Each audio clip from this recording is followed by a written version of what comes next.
I remember the day very well. It was a warm August day. I was actually in one of our data centers and power went off.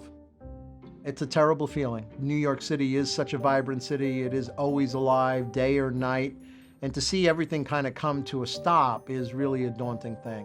I was in downtown Cleveland, and we knew it was different right away because of the wide scope of it. I was calling around, and it was out in North Olmsted. It was out in the Far East Side, so we knew right away that it was going to be something bigger than just a momentary blip. This happened not too long after the terrorist activities that happened, so a lot of people, particularly in the Northeast, were initially afraid that was this another terrorist activity.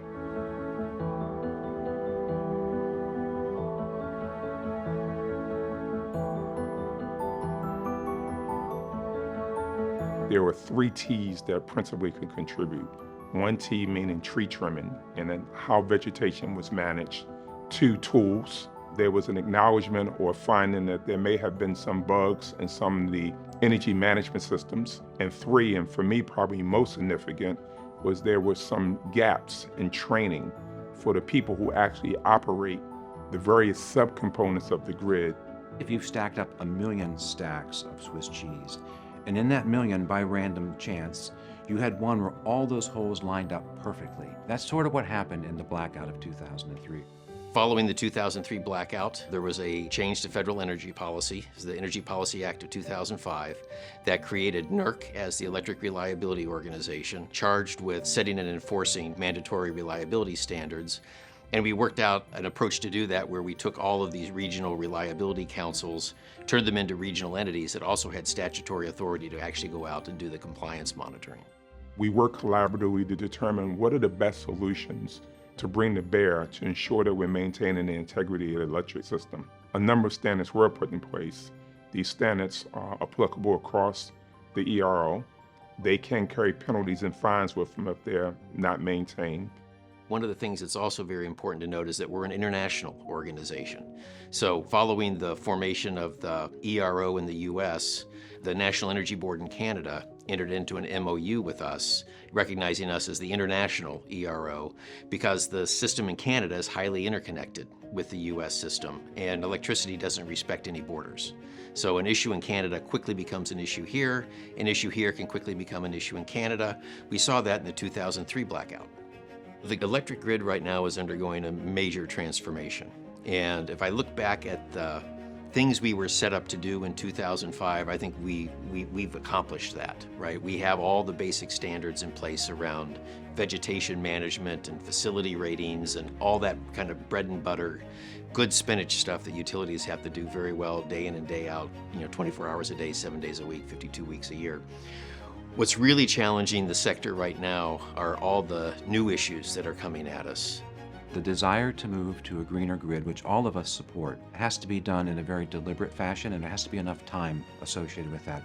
While we're transforming the grid to a greener grid, we are also increasing the expectations of the grid. The electric transmission system in the United States and Canada is actually very resilient. We don't have the level of outages that you might see in other parts of the world. That being said, we have to think about how we can continue to protect it, because a day without lights is not a good day. The EISAC is a clearinghouse for security information, both physical and cybersecurity information. We support over 1,500 members across the United States and Canada, and we make sure that they understand the physical security and cyber risks that the sector is facing. The types of attacks are constantly evolving. They're becoming more sophisticated. They're becoming easier to execute. So we have to constantly evolve the ways that we defend against them as well. A big part of what we have to do is think like the attacker, and then we bolster the system to protect it against exactly those types of attacks. This is one of the critical infrastructures for this country and for North America. That makes our sector a very attractive target for our adversaries. So we constantly have to be vigilant in protecting our infrastructure from those adversaries. We are uniquely positioned to foster collaboration across our states because we are an objective, unbiased resource with oversight of the bulk power system. The reason we do what we do is because electricity is so fundamental to every aspect of our lives. And if you think about it, the morning you wake up and you flip the switch and the lights don't come on, That's the definition of a bad day. Ensuring reliability throughout the grid transformation is a complex challenge that's going to require new tools, new methods, and new skill sets. And it's going to require a diverse workforce to tackle the challenges to ensure a clean and reliable grid of the future. Electricity is a product that has to be created, delivered, and consumed all at the exact same instant. I can't think of any other commodity that's like that. It's just fantastic.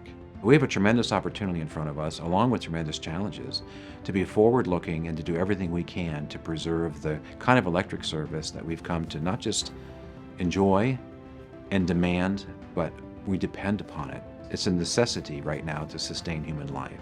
And when something like a blackout occurs, it suddenly hits home how important it is, how many things we do. If you think about all the things you've done just this morning until today and now when you're viewing this video, reflect about how many of those depended on electricity for you to be able to do them. And think about how you would have to adjust your life if you didn't have that. It's one of the most complex machines ever devised by man. It's the result of an extraordinary amount of work by thousands of people across this country to make sure that when you flip that switch, the lights come on. My goal, and the goal of all my peers, is to make sure we educate and wear ourselves out learning about these risks before they happen so that we can arrest them.